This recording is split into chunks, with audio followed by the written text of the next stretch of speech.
Netflix gearing up for its 2 live Christmas Day NFL games. Join us right now with a look at the media giant, head of that big stream, Rich Greenfield, partner and co-founder of LightShed Partners. Good morning to you, Rich.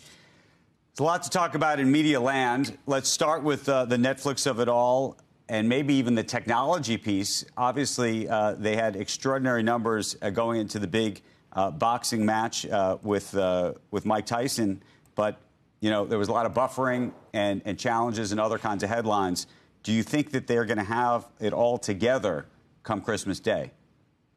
Look, it's probably not as big of an event. I mean, sort of the stunt of Mike Tyson and Jake Paul, an internet sensation, and everyone sort of the historic side of watching Mike Tyson at his age come out and fight. I don't expect the NFL games to be as big an event. Maybe I'm underestimating not just the power of a Kansas City game on Christmas Day and Beyonce at halftime, but it does feel like this will be. I actually think Beyonce may get more viewership. Look, if you look at the way the Super Bowl works, the peak time is during halftime, right, Andrew? I mean, those are the big events. So Netflix is brilliant in terms of bringing in, a musical act to really spike, pun intended, halftime performance. But look, I still think it's a smaller event. I think what's surprising to us, the thing that we never anticipated when Netflix started talking about its live event strategy, we thought it was all about driving advertising. Advertisers love the event. I mean, you know that, Andrew. You were over in Paris for the Olympics. Advertisers swarm upon live events. They want live programming. That's what we thought this was about. But what's surprising, if you look at Peacock, if you look at Paramount Plus, if you look at even Netflix during the fight, they've added more subscribers from these major sporting events than we ever anticipated. And I think that's what's been really surprising, even for Netflix and its scale. Adding 1 million plus subscribers from the Tyson Paul fight is nothing short of shocking. And you think this is going to be sticky? Look, at the end of the day, every streaming service uses events or sports specifically to get subs. It's up to them then to have enough other content to keep you there.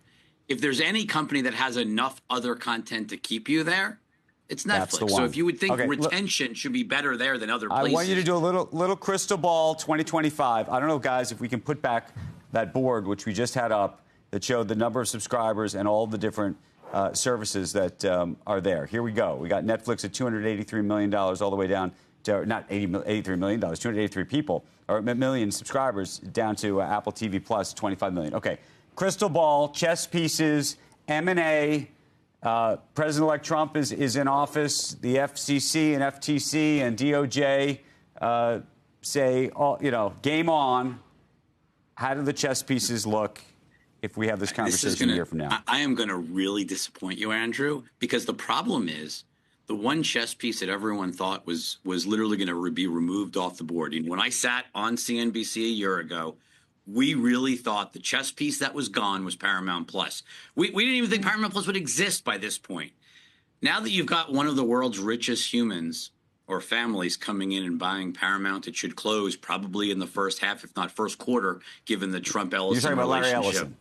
Yeah, I'm talking about Larry Ellison. You got one of the world's largest people. Paramount Plus is why Larry bought it. I mean, he's hiring the CTO. Like, he is involved in getting a CTO. Like, there is a major push, right, to get top tech talent into Paramount now as part of the Skydance transaction. So why are you going to what do you mean you're going to disappoint me? Well, I don't think there's any major consolidation. Paramount's only going to close next year.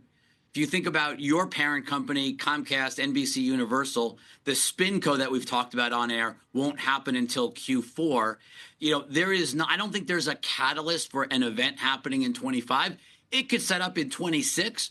But I actually think in 25, you're actually going to see, because of all the things that are in process of playing out, you think about the Fox trial and what's happening with the Murdoch family. There's a lot of chess pieces that are sort of all in process over the course of 25.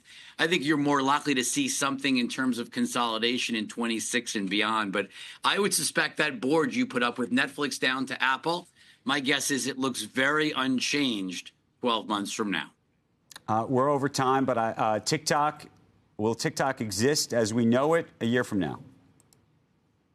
Whether it's the warm spot in his heart or whether it's the Supreme Court, which I don't know if, I mean, Andrew, you've watched the Supreme Court for a long time. I don't know if they've ever acted on a petition within 48 hours that wasn't election related. You know, I don't know whether the Supreme Court saves them or Trump saves them.